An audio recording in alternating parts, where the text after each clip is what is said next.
Hey, let me see your hands. Bert, get on the ground. Get on the ground. Get on the ground right here. Have you ever wondered what happened when law enforcement officers who are sworn to protect and serve find themselves on the wrong side of the law? In a world where law enforcement officers serve as the guardians of justice, their unwavering commitment to protect and serve often inspires trust and admiration.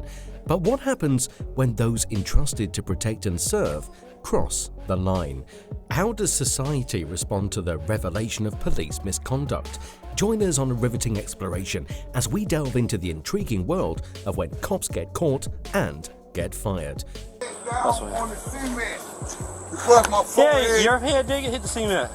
On July the 26th, 2021, a police officer named David Lance Dukes from the Orangeburg Department of Public Safety received a report about a man causing trouble by banging on the door of a townhouse. The man was said to have a gun tucked into his waistband.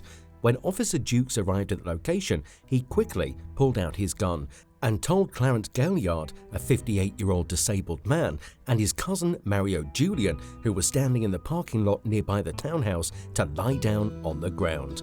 Hey, let me see your hands. Bert, get on the ground. Get on the ground. Get on the ground right here.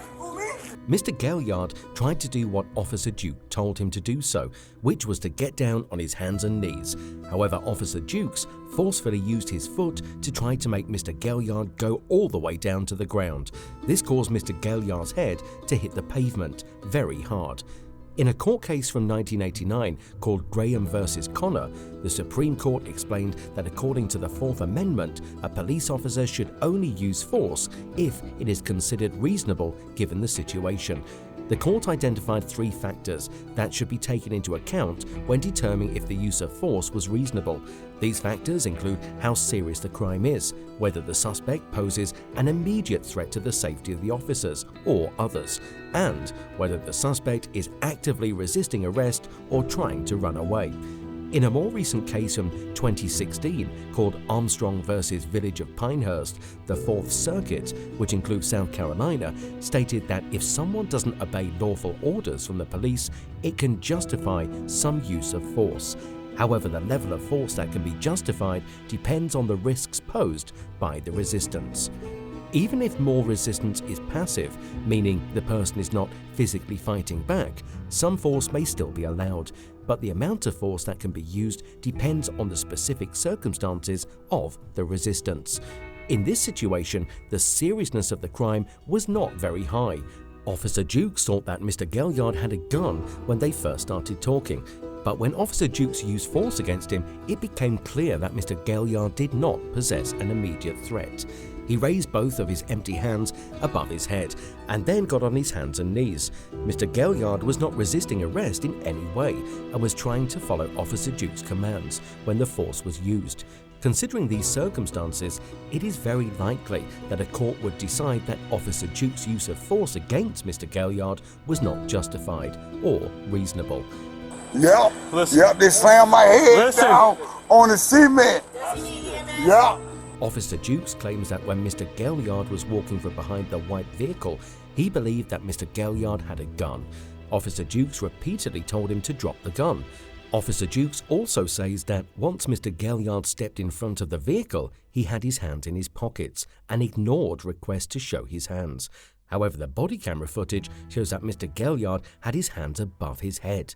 Officer Dukes yelled at Mr. Gaillard to get on the ground, but never asked him to drop the gun or show his hands, likely because Mr. Gaillard's hands were visible throughout the encounter. Corporal Brandy Smith, who was also at the scene, filed an incident report.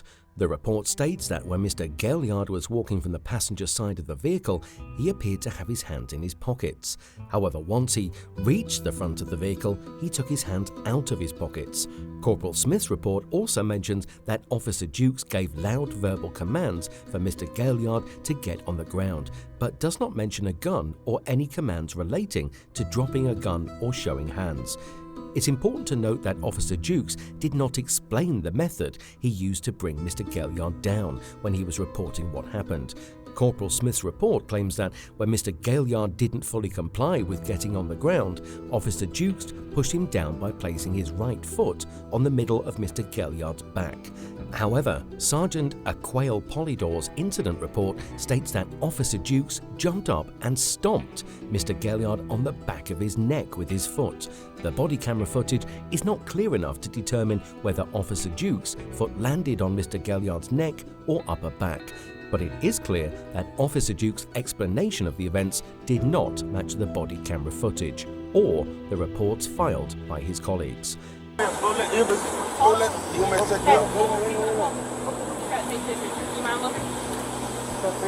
When Mr. Julian asked Officer Jukes for a business card, Officer Jukes said that they don't have cards issued by their department. However, Sergeant Polydor quickly corrected Officer Jukes and said that they do have cards. Sergeant Polydor provided Mr. Julian with the information he asked for. If it is found that Officer Jukes intentionally lied to Mr. Julian to avoid taking responsibility for his actions, he could be charged with 2 common law crimes in South Carolina. The first crime is obstruction of justice, which means doing something that prevents, obstructs, or hinders the fair administration of justice.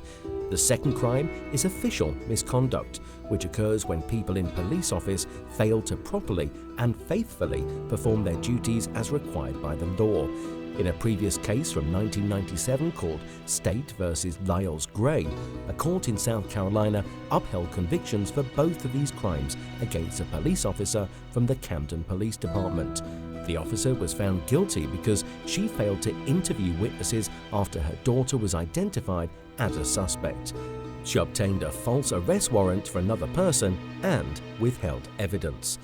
In Officer Jukes' case, his lie about whether the department issues identification cards may not be considered as serious as the misconduct in the previous case. However, since both obstruction of justice and official misconduct have broad definitions, there is still a possibility that Officer Jukes could be convicted if he is charged with these crimes. It's important to note that while some states legally require officers to provide identification to citizens upon request, South Carolina law does not have this requirement. Furthermore, many police departments have policies that require officers to identify themselves, but it is unclear if the Orangeburg Department of Public Safety has such a policy, or if it follows any specific guidelines for officer identification because their policy is not publicly available. After Mr. Gaillard received treatment from emergency medical services, he and Mr. Julian were allowed to leave 2 days after the incident. Officer Jukes was fired from the Orangeburg Department of Public Safety because he violated the department's policies on the use of force. These policies are not publicly available. On August 25, 2021, former Officer Jukes was charged with first-degree assault and battery, which could result in a prison sentence of up to 10 years. Currently, Mr. Gaillard has legal representation, but he has not taken any legal action against Officer Jukes or the department.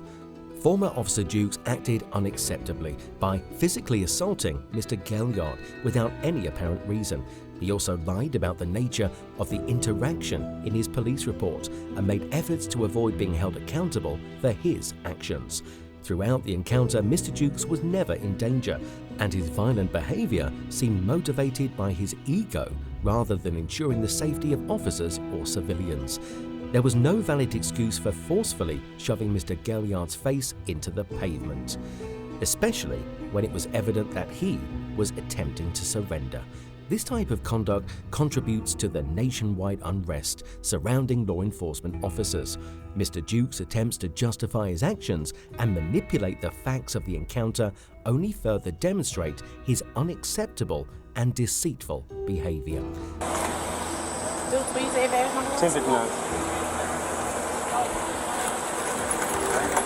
In conclusion, the revelations of law enforcement officers engaging in misconduct or criminal behavior are a stark reminder of the importance of accountability and the need to maintain public trust.